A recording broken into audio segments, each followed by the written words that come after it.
All right, so hello everyone. Thank you all very much for coming. I'm very happy and I feel very honored to present my work today. So over the past 7 years, I have conducted research on camera clubs in California and their practices across the American West. And the research I'll present today is part of a larger project in which I want to rethink Californian photography around 1900 and the common understanding of it as preservationist or environmentally aware. And I'd like to do so by starting with an intriguing source that I came across near the end of my dissertation. So in the fall of 1913, a resolution was presented in the US Congress on water supply in San Francisco. It had been submitted by a photographer organization, the California Camera Club, and it endorsed the construction of a dam in Hetch Hetchy Valley, north of Yosemite National Park, to ensure water supply to the city. And so while California's foremost environmental organization, the Sierra Club, was opposed to the construction of this massive reservoir, the Camera Club supported the plan. And their statement that was read in Congress read, I'm just going to switch here. This club is composed of members from the whole state of California. It has a very large membership and nearly every member of the club has been in the Hetch Hetchy Valley. No organization in California has as keen an appreciation of natural beauties as the California Camera Club. This organization has always been identified with the movement to preserve natural beauties, and its members, more numerously than any other group of people, have visited the Sierras. So relying on a both grandiose and vague rhetoric of nature and beauty, the club made the case for profoundly transforming California's landscape. Construction of the dam required the clearing of the valley forest and its wildlife, a railway to transport workers and materials like sand and rock, digging tunnels, and excavating the dam. And to be clear, the very existence of a forest in Hetch Hetchy had been the result of European American intervention and the displacement of Southern and Central Sierra Miwok, who had tended to the valley floor for centuries. So the flooding of the valley as envisioned in the dam project would obliterate centuries-old indigenous ways of life. So despite their approval of the reservoir and thus large-scale intervention in Yosemite Valley, members of the Camera Club presented themselves as nature lovers or even preservationists with a long-standing artistic program in the out-of-doors. A mere month after the club submitted its resolution, the debate on Hetch Hetchy, which had dragged on since 1908, came to a close and dam construction was approved in the Raker Act. So by the time of the Hetch Hetchy controversy, the 400-member California Camera Club had existed for more than 2 decades. Most recently, its members had survived the San Francisco earthquake and fire of 1906, in which many had lost their homes and collections. The mismanagement of the disaster and the critical need for municipal water supply in San Francisco must have led many to support the Hetch Hetchy Dam. However, the earthquake and fire went unmentioned in their resolution to Congress, and instead, the club relied on the appreciation of natural beauties. And this was a major component of its program, which blended photographic practice, artistic aspiration, regional history, and entertainment. So like many American camera clubs in the early 1900s, the CCC consisted of a prosperous white middle class, keeping in mind that in San Francisco, this meant that its members belonged to the city's vast immigrant population. In 1900, 75% of the city's population still had at least one foreign-born parent. And in the club, many were of Irish or German origin. Given San Francisco's artistic ethnocentrism, the club did, with very few exceptions, not include Chinese, Mexican, or African-American members. However, its female membership of almost 15% was twice the average of most American clubs. As attorneys, physicians, real estate brokers, or railroad managers, club members had close ties to the urban elite and organizations like the Sierra Club. They had been walking the tightrope between the promotion of natural beauty and resource exploitation to boost the West for a very long time. So in this talk, I would like to argue that the resolution submitted to Congress in 1913 mirrors the California Camera Club's practices from the beginning. I will trace how seemingly environmentalist photographic art in California was tied to destructive practices of landscape transformation, resource extraction, chemical pollution, and the erasure of indigenous voices from the onset. This research is rooted in recent eco-critical studies proposed by Alan Braddock, Karl Kusarov, and Laura Turner-Ego, the latter of whom advocated for, and I quote, an ecological and social history of creative matter, including issues of toxicity, sustainability, and environmental justice, quote end. So from this perspective, here are some of the questions that I would like to address. The first being, how was the club's practice rooted in the Californian environment? What infrastructure was necessary for its large membership to travel to Yosemite? And what imprint did their practice with cameras, films, chemicals leave on the regional and national landscape? So in other words, what were the repercussions of this allegedly preservationist photo practice? So first, I would like to discuss the various ways that make the club practice rooted in the Californian environment. That is to say, to make photographs not simply of California, but from the land. As Martha Sandweiss argued in her seminal Print the Legend, photography in the American West, what she calls a new medium and a new place, came of age together. So as the nation expanded westward, so did photographic technologies, starting with the first daguerreotype studios set up in San Francisco, even before Californian statehood in 1850. The California Gold Rush of 1849 was one of the first events documented in photographs.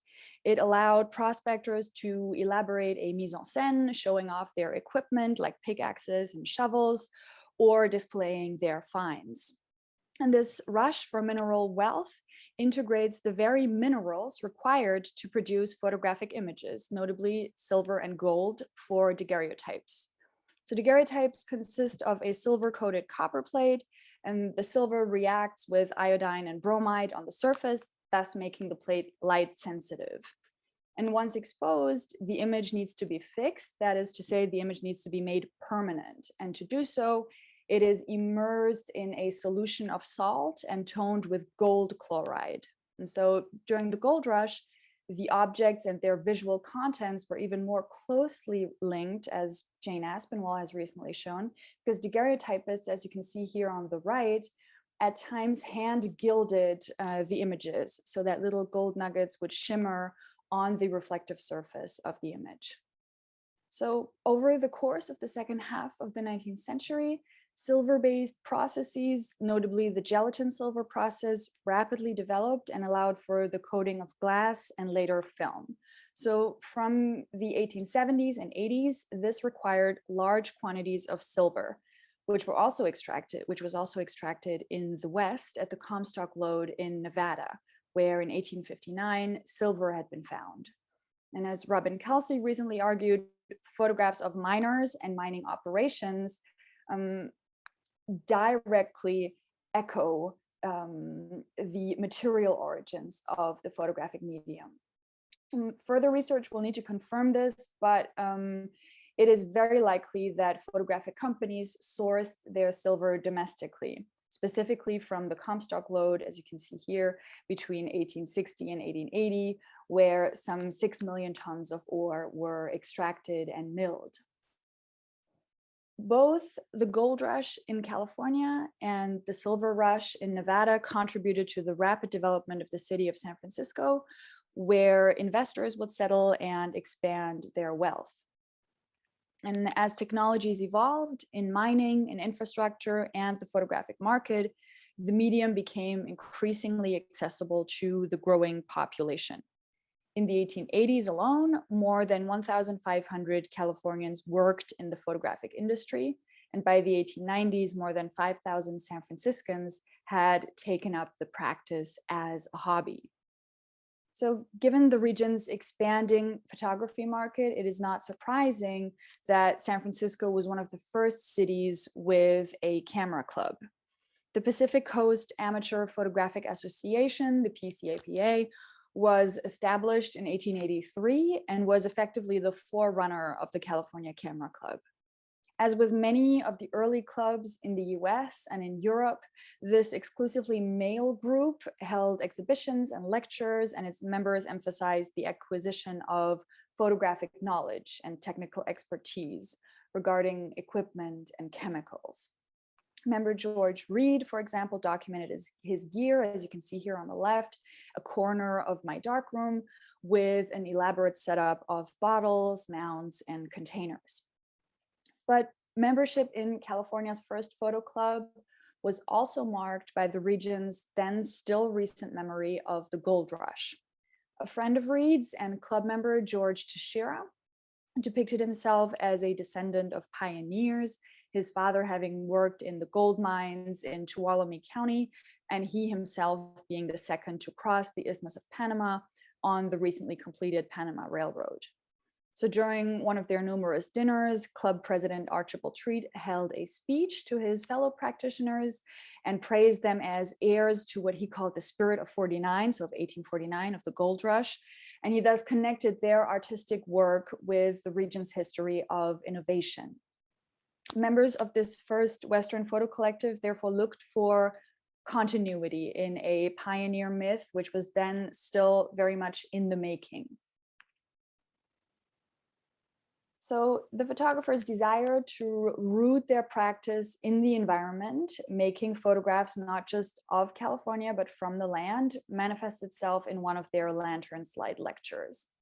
Like the California Camera Club later, the PCAPA assembled lantern slides and merged them into collective displays that were shown in San Francisco and across the country. So a lecture typically included about 100 slides with a script and a musical entertainment. And this display of collective work, combining text and image, was particularly fruitful. So even if members did not assist the staging of their own lectures in other cities, they remained in control of the circulation process by providing those carefully orchestrated sequences. As you can see here, sets typically included detailed scripts that reproduced not only the text, but also specified cue words, that is when to switch to the next frame and where to pause. And so these exact guidelines allowed for an almost identical staging in numerous locations, which the contributing photographers would not have reached otherwise. In 1889, they produced the lecture Glimpses of California, which was presented in 14 cities, including Washington, D.C., Brooklyn, and St. Louis. And the slides presented the region between the coast and Yosemite, agriculture and mining, and San Francisco's neighborhoods. Out of the 100 images, almost 20 deal with California's mining operations, including the early days of gold mining, as well as hydraulic and quartz mining. And in the script, the photographers insist on the state's prosperity and their own white masculinity. They list the amounts of money that were made from the various mining operations, and at the same time explain that most mining ground was owned by white prospectors. They would lease poor mining ground, so-called Chinese diggings, to Chinese miners who are described as using, quote, old-fashioned tools. And this sequence on Chinese diggings is immediately followed by images of the more recent hydraulic mining technology. This is what you can see here on the left. So this technology abandoned shoveling altogether and instead relied on high pressure water jets to remove large quantities of sediment. The sequence is illustrated with these photographs that you see on the left here by George Teixeira, again, the descendant of miners. And it shows a man standing underneath two massive jets. And in the script, The words thousands of tons of material torn away daily are underlined, stressing spectacular engineering, while another sentence explaining that hydraulic mining was actually outlawed in 1884 is erased.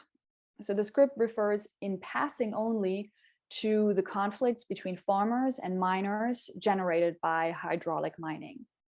But the practice in general had a devastating effect. So once the sediments and water reached mountain streams and eventually the Sacramento Valley, they caused major flooding and destroyed crops. And the remaining debris of rock and mud also destroyed the natural habitat of salmon, leading to a decline in local fisheries.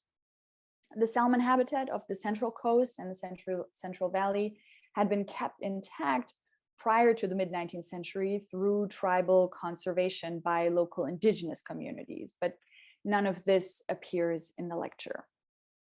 So while images of mining operations were common at the time, constructing a narrative around this local photo practice was key to the lectures. Through their personal histories and their selective exploration of the state's history, the photographers carved out a legitimate place for themselves during the 1880s. The large-scale extraction of resources became associated with prosperity and innovation, and these were then linked to the creation of photographs and outdoor practice in the territory. In 1890-91, so shortly after this lecture was completed, the PCAPA disbanded and gave way to the much larger California Camera Club. The California Camera Club then included most of the former association's membership, but now also welcomed women, professional photographers, and beginners. The focus on regional subject matter intensified by the late 19th century as a much larger group of men and women organized exhibitions and outings. And so by 1900, the club held its first salon at the Mark Hopkins Institute in San Francisco. This is the mansion of the late Mark Hopkins that you can see here on the left on Nob Hill. It had been turned into an art institute in collaboration with the University of California at Berkeley in the early 1890s. And to club members, this institute carried meaning beyond the mere display of art. As one of California's big four tycoons, Mark Hopkins had co-founded the Southern Pacific Railroad Company, which would hold a monopoly on transport in California and the Southwest by the 1880s. And so when the club launched its annual outing to Yosemite around the turn of the century, the Southern Pacific joined as a sponsor. So now in a second part, I would like to look at the infrastructure that was necessary for this growing number of photographers to carry out their regional programs. So what infrastructural changes allowed the ever-growing membership to travel to Yosemite, and what imprint did their practice leave on the regional and national landscape? So around 1900, the club relied on an increasingly dense tourism network, which generated an influx of thousands of people into the Yosemite Valley.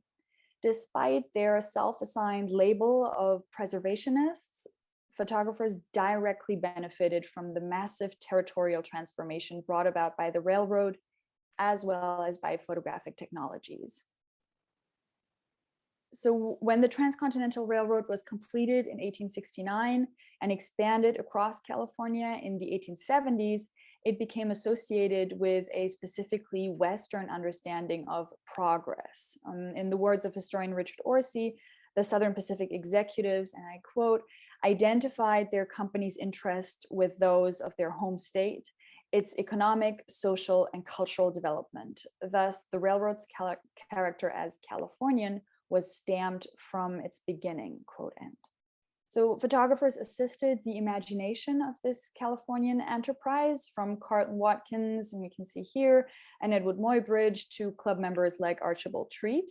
They all helped visualize the company's imperialist ideas. As Jamie Yaw recently argued, these prints of progress circulating in late 19th century California are deceiving in that they omit the devastation of land and the displacement of indigenous peoples under the banner of technological advance. For the railroad to cut through the West, trees were chopped, mountains and rocks detonated with black powder or nitroglycerin, tunnels were drilled, snow plows pushed, and tracks laid. A mainly Chinese workforce was exploited, and indigenous land like that of the Northern Paiute in Nevada were colonized. And this so-called railroad colonialism, as Manu Karuka has called it, relied on imported labor and militarized expansion. Around the turn of the century, managers of the Southern Pacific increasingly relied on the reproducibility of photography for their promotional agenda, as the halftone process facilitated the circulation of images in the press. The railroad's magazine Sunset became heavily illustrated. In 1905, the San Francisco Chronicle actually reported on the Southern Pacific's photographic strategy, and it said that the aim was to show images across the nation and, I quote, to weave in the brains of men visions and fantasies untold, wherein California shall appear a signboard, quote end. So in the Camera Club, this strategy was pursued by Howard Tibbetts, who had co-founded the club and at the same time worked as staff photographer for the Southern Pacific. His images appeared both in Sunset and in the club's Camera Craft magazine. Along with fellow members like Archibald Treat, who was an assistant to Leland Stanford, they wove the club's and the company's agenda together. In late 1900, Camera Craft ran an article on the construction of snow sheds above train tracks in the high Sierras. Illustrated with Tibbetts's photographs of snow plows in a vast winter landscape, the article traced the construction of the 40-mile-long sheds. It emphasized their use for the protection and comfort of travelers and, of course, future photographers. And as the big four, labeled railroad kings in the article, had all been deceased by then, Tibbetts depicted the construction of these sheds as a monument or a memorial. Photographs like a heavy cut, which you can see on the left here, or a break in the sheds that's depicted on the right, show the so-called cyclone snowplow as a powerful machine in stark contrast with these soft, snowy surroundings. Confronting the machine at eye level, as in a heavy cut here on the left, the viewer imagines the engine power, and viewers see the plow both as a dominating machine piercing through any obstacle and as a device functioning in communion with the environment. The article encourages this understanding as it projects readers into a near future of safe travel in the High Sierra. And Tibbetts promised his fellow practitioners rapid access to this quote unquote improved scenery. So between the 1890s and 19-teens, club members accompanied the railroad in construction and resource extraction of various kinds. In the early years, members would document California's redwoods and big trees or sequoias that can grow up to 90 meters. They were specifically interested in how these giant sequoias were felled for California's lumber industry. And although these trees were often understood as symbols of national grandeur, the act of felling them promised mastery of the territory and access to prosperity. The photographers captioned such images by stating, as you can see here on the left, 1 acre of these redwoods will equal nearly 17 acres allowed to timber in the eastern woods, yet again emphasizing Californian abundance and the strength of its industries.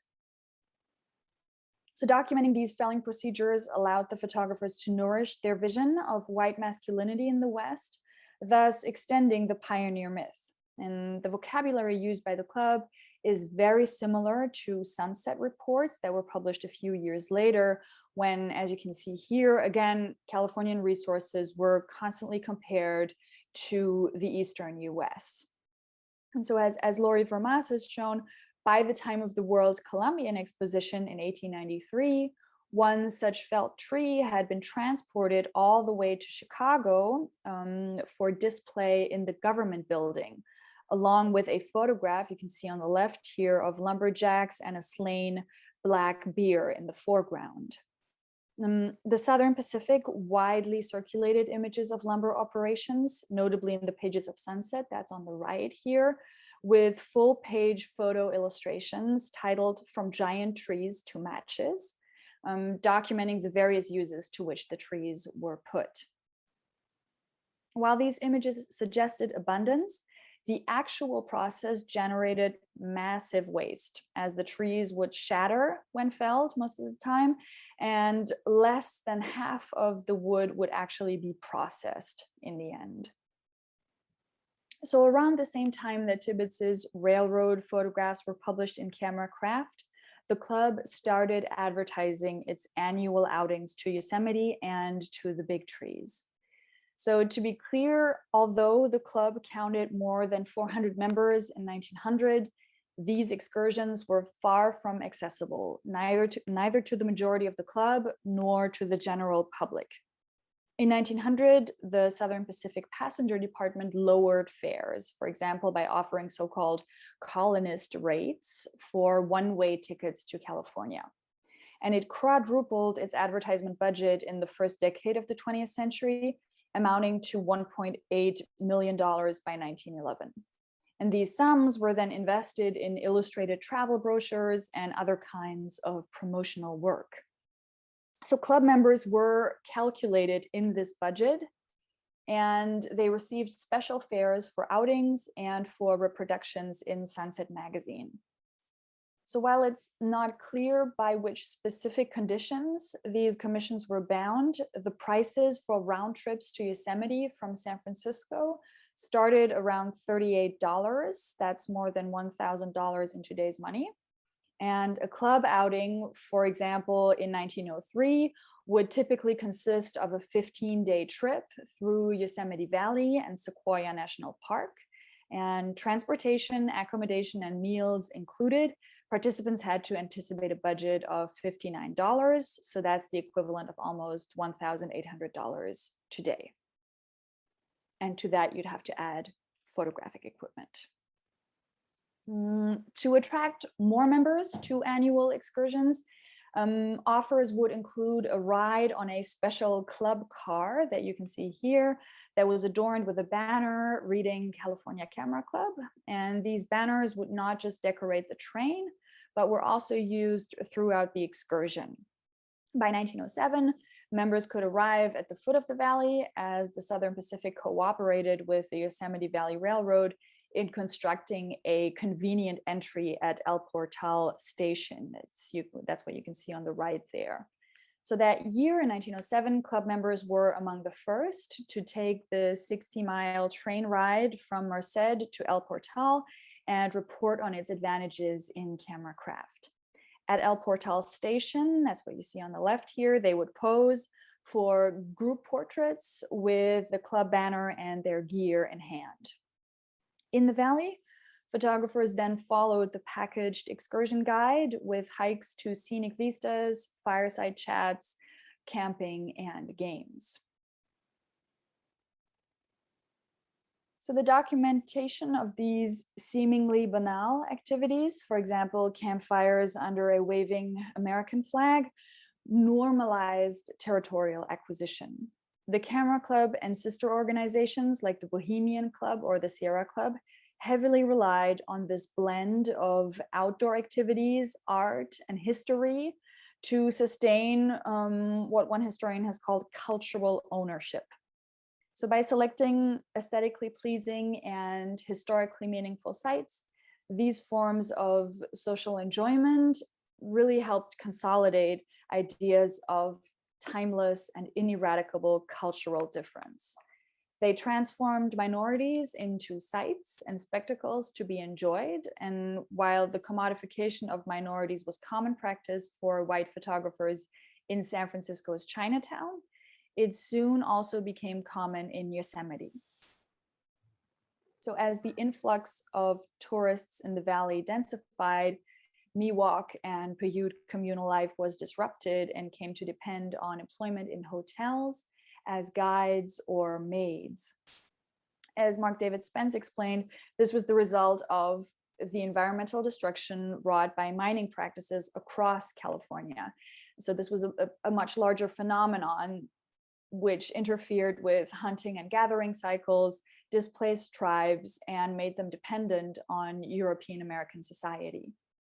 In Yosemite, indigenous communities were soon marketed for their exotic naturalness, and they sold baskets or posed for photographs with visitors.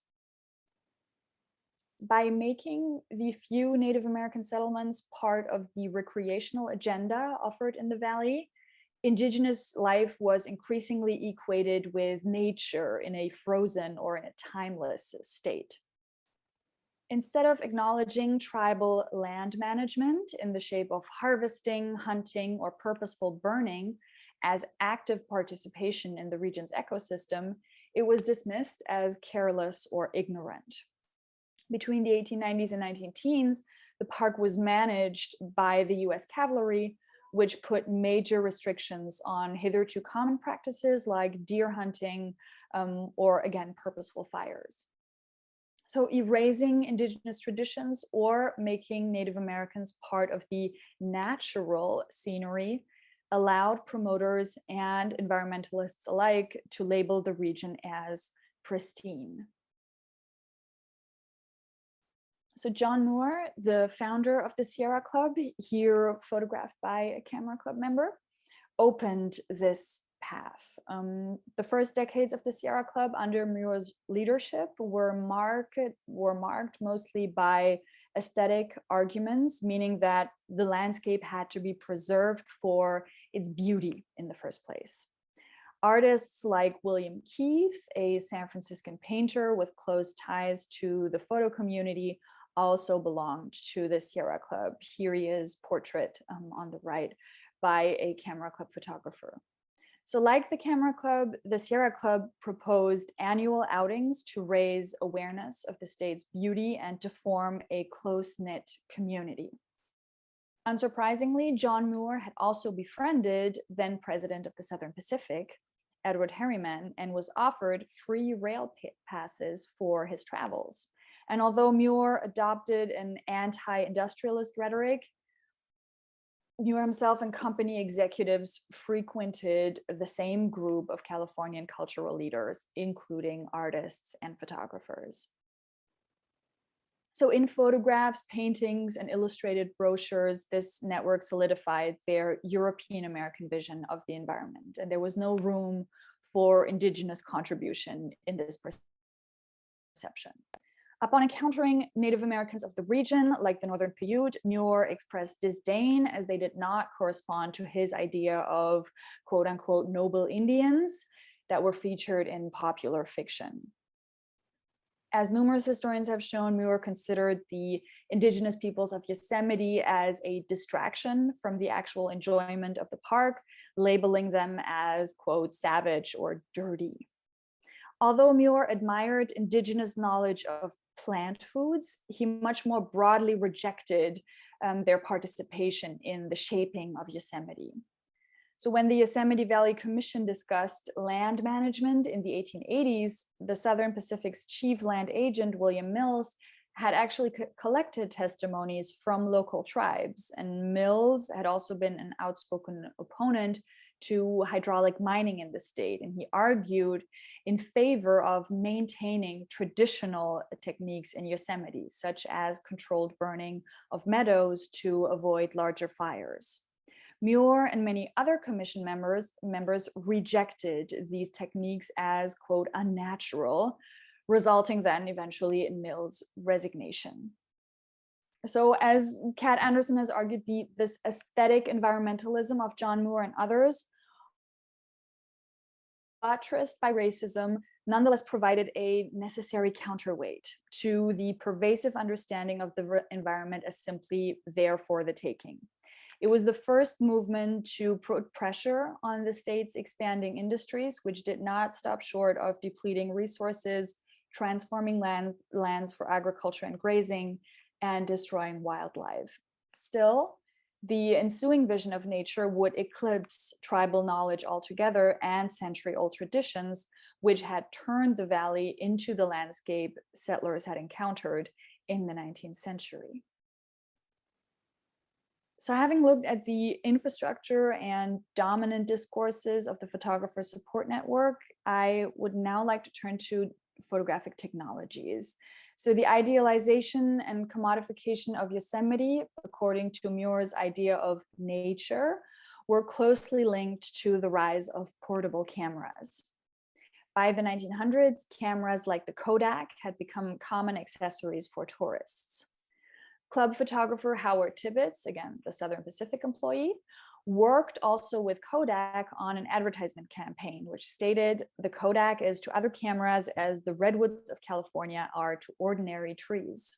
So in this parallel between the native Californian trees and the latest photographic device, both become monuments of sorts, unequaled in grandeur or in performance. And as the trees stand in a seemingly untouched setting, they offer the perfect imaginary playground for photographers. The Kodak is simply the device which makes this landscape accessible.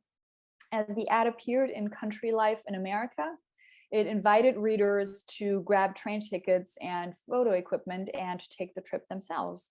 And this ties in with reports from camera club outings, for example, in 1902, when one member wrote, "The Mariposa big trees claimed the attention of our party for an entire day, and the click of the shutter was constantly heard, recording enduring evidence of the majesty of these noble giants of nature," quote end.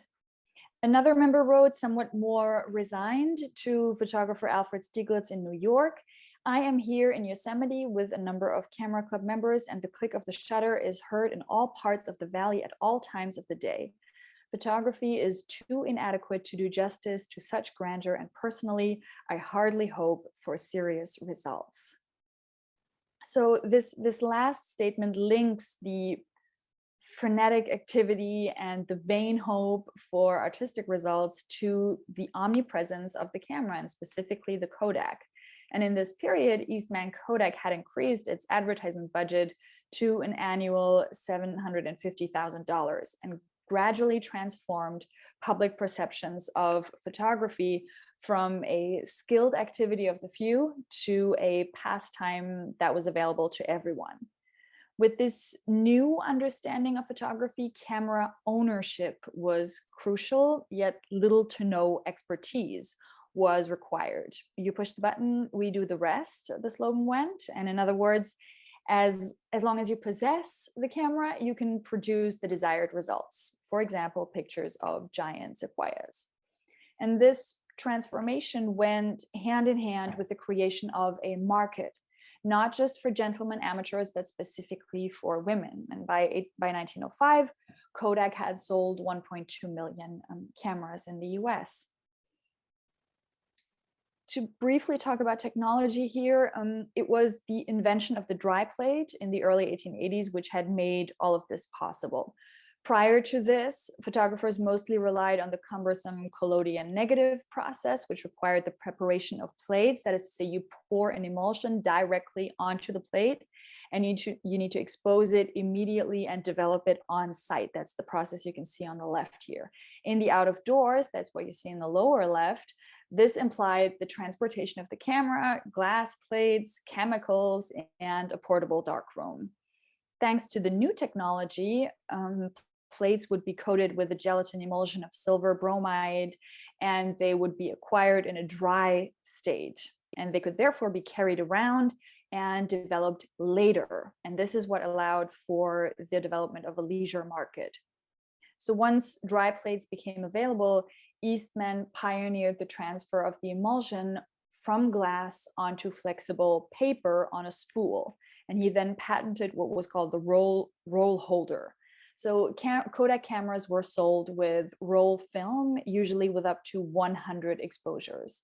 And while the first roll film was introduced in 1888, It came to attract large numbers of amateurs by 1900 with the introduction of the $1 brownie. And this lightweight camera could be carried around easily. You merely needed to charge the film and push the button, and the entire camera was then shipped or sent back to Eastman Kodak for development.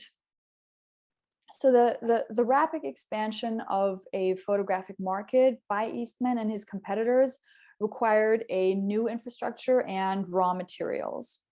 While much of the production took place in Rochester, New York, Eastman was able to open a first plant abroad in Harrow, England in 1891. That's what you see here. In these factories, film emulsions were manufactured, papers were coated, and films sent in by customers were printed. So what you see here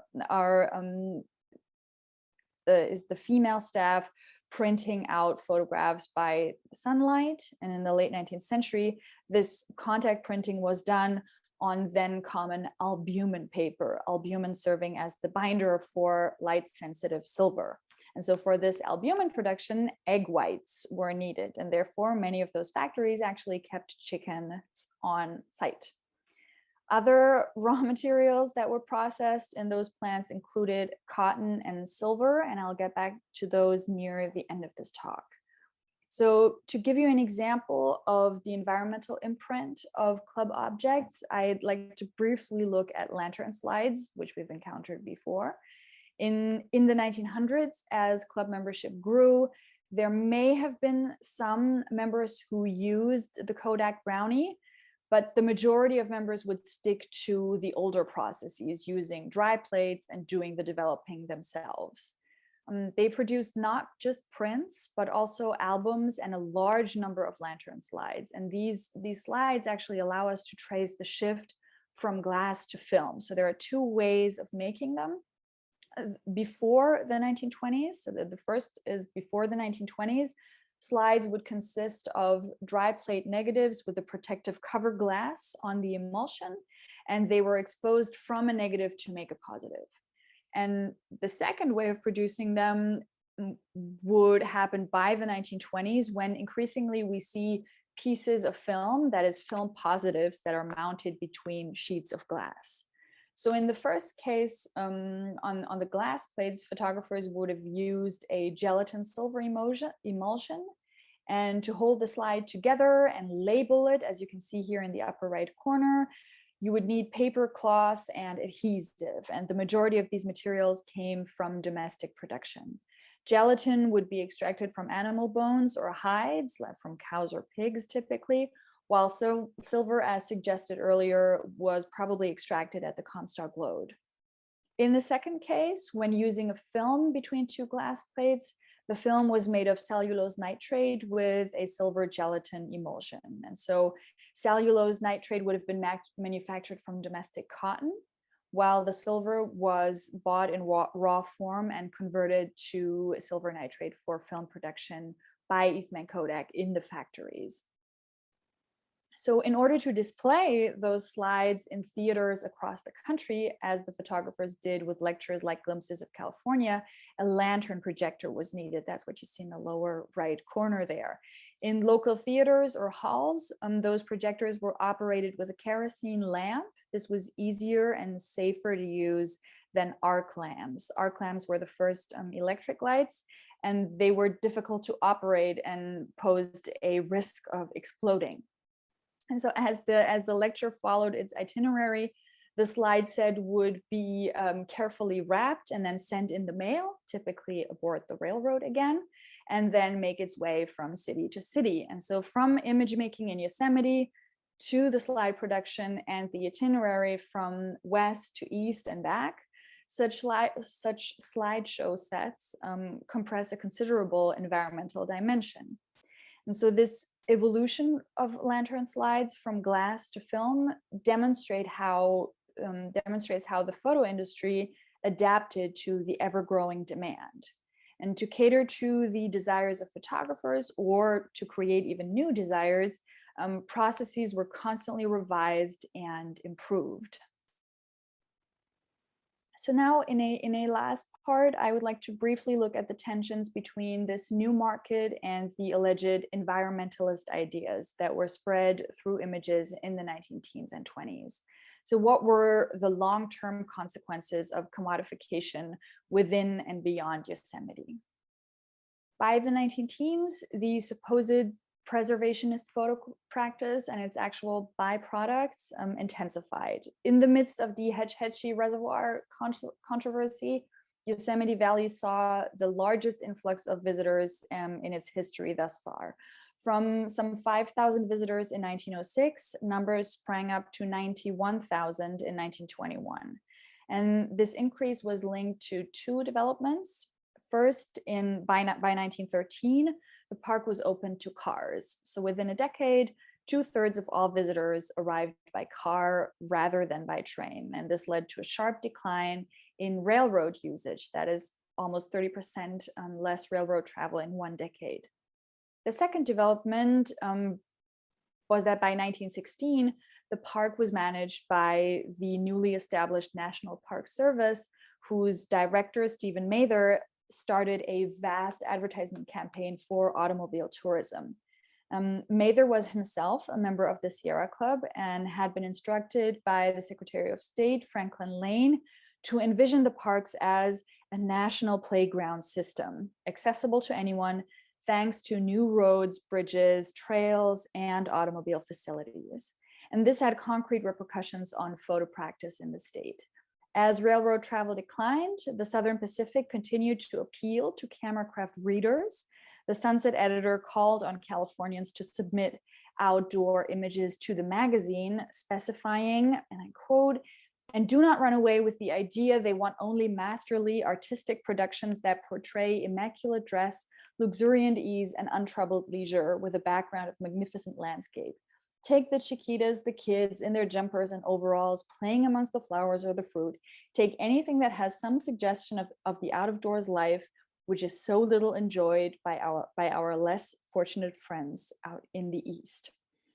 Quote end. So this shift towards casual pictures away from masterly depictions runs parallel to the promise of access. Rather than sticking to their old railroad sponsors, it seems as though photographers, like most of the Yosemite audience, quickly embraced travel by car. As Laurie Vermas has shown, the Yosemite landscape was rapidly transformed into the desired technology-friendly playground. Fallen big trees appear as playing fields. They're being driven through, like the Wawona tree that you see here on the left, or driven upon, like the so-called auto log that was in the giant forest south of Yosemite. And to quote Vermas, such photographs collectively use defiant tourists' superior technology and conciliatory big trees to celebrate the nation's supremacy, quote end.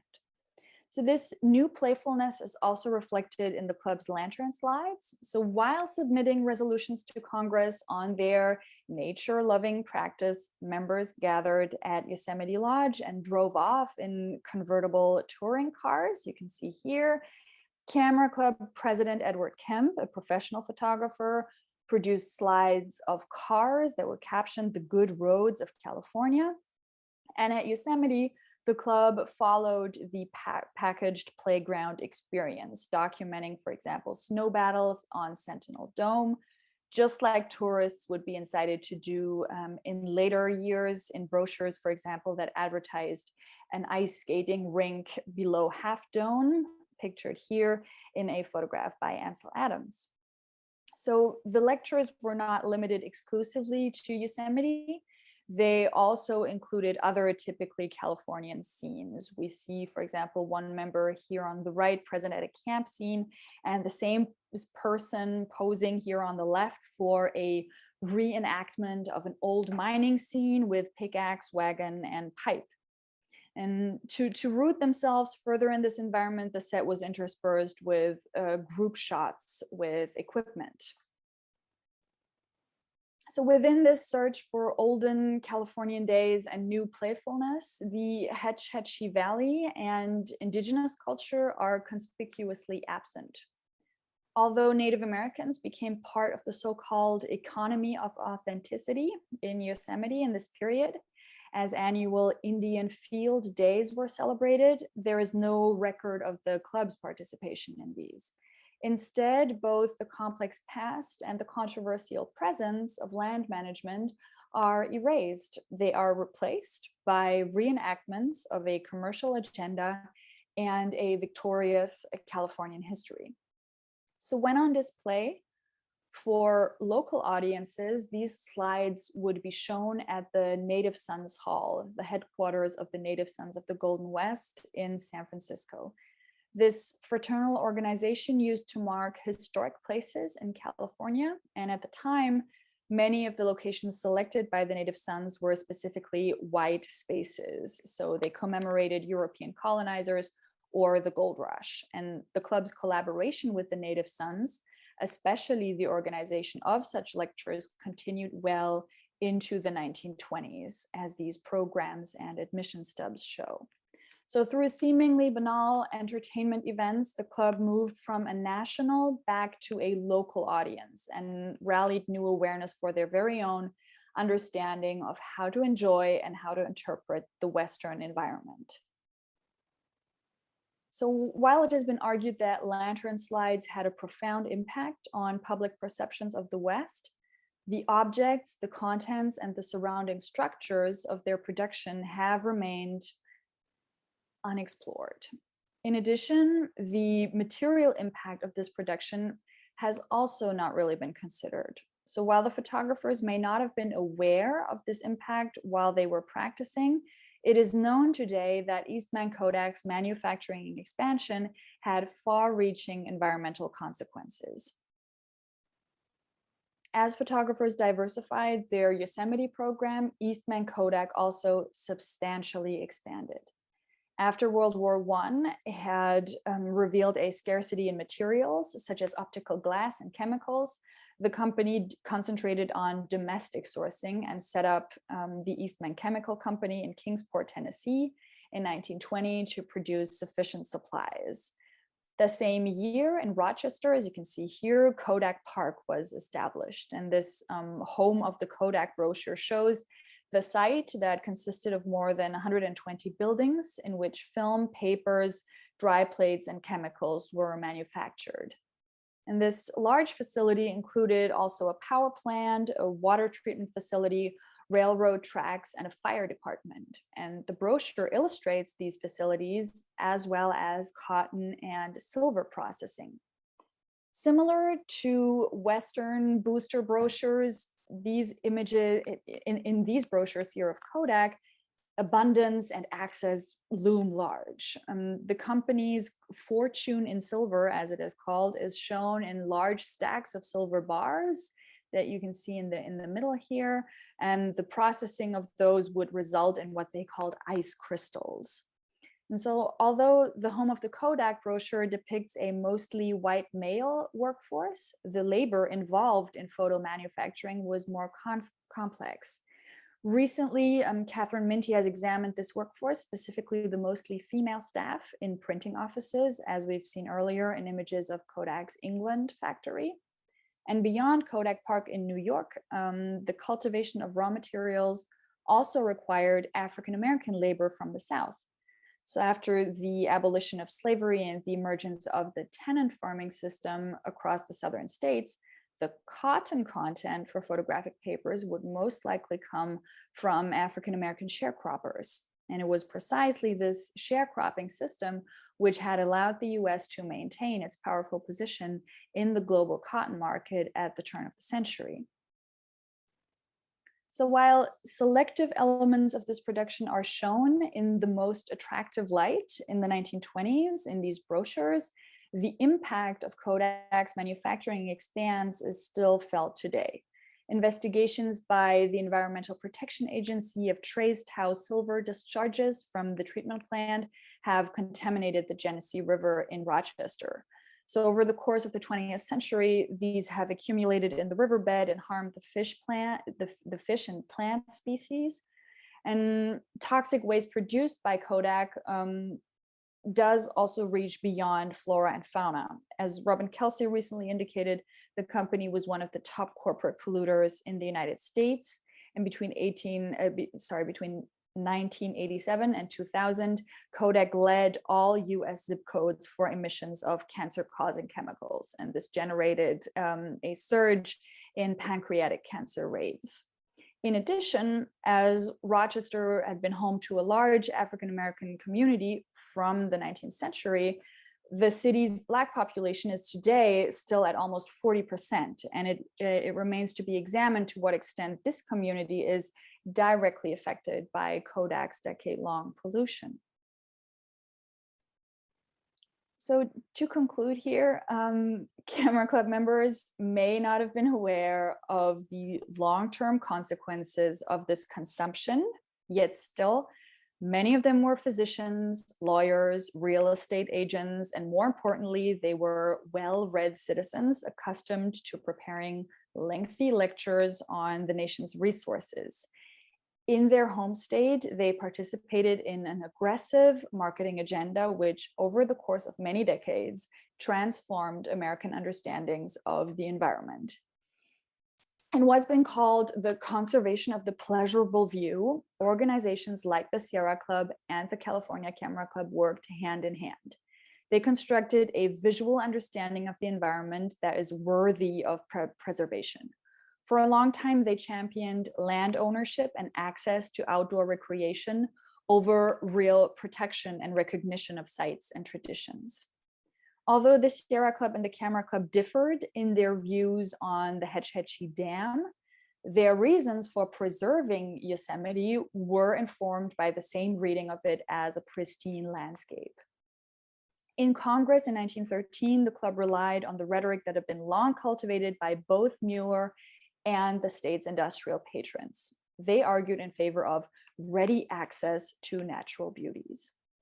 So as this research is still in its early stages, I'm interested in the future in further exploring how photo practices are embedded within a much broader environmental framework concerning not just the club, but also the photo industry's workforce. The club's fascination with railroads, engineering, mining, as well as their fabrication of estate history were accompanied at all times by photography's market expansion. Manufacturers like Eastman Kodak spread similar ideas of access to American abundance, yet again, neglecting long-term consequences on the environment. So the shift we can observe from masterful landscape views to casual recreation worked together with an extension of photo manufacturing. So when thinking about photography in California in the early 20th century, it is through these practices that we can re-envision the medium's relation with the environment. Instead of reading the simple aesthetics of landscape photographs, like the ones of Ansel Adams here on the right, as environmentalist, I would like to complicate such representations by examining their entire production context. As material culture and eco-critical scholars have argued for some time now, objects cannot be divorced from the stuff that they are made of. And in California, the tension between glorifying visuals on the one hand and the material apparatus on the other does not stop with the club. It continues until the mid-20th century when Ansel Adams and the Sierra Club open up a whole new advertising market. And so in approaching these seemingly casual pictures of the 1900s, I would like to encourage a politicized reading of them. They are objects that require resources, sponsors, and also publics that are eager to consume. And this wraps it up. Thank you very much.